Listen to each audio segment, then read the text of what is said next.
M1 Macbook Air. So, this one is 8 GB memory, tapos 256 GB SSD. So, start tayo dito. So guys, ito pala ay brand new, kaya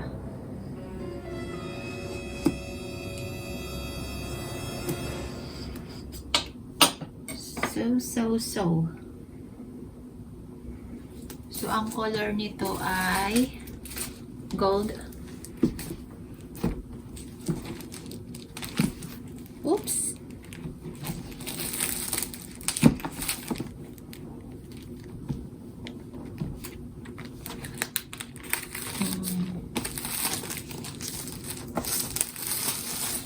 Yan pala yung tamang pagbubukas eh. Nandun sa gilid.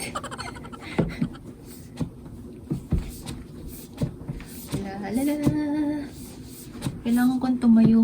Ayaw niya sa akin.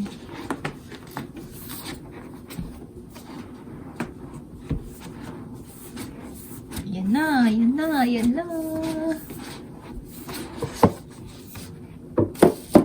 Tada!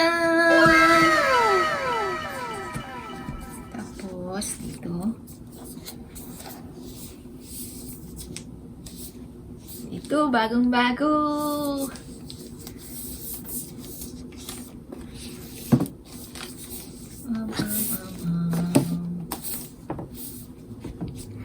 So, ito yung port niya.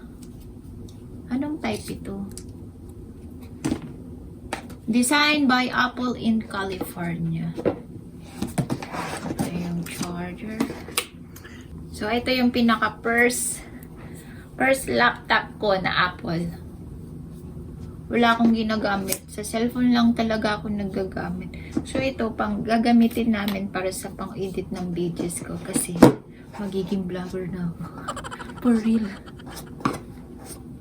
This, no more na inside.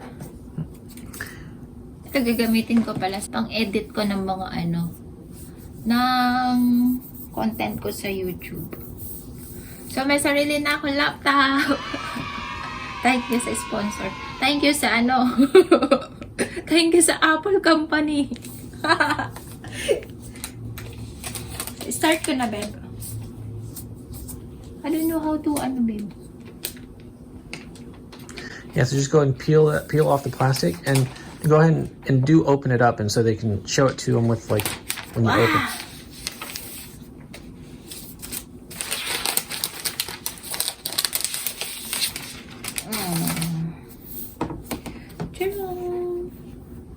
Babe, hindi ako marunong.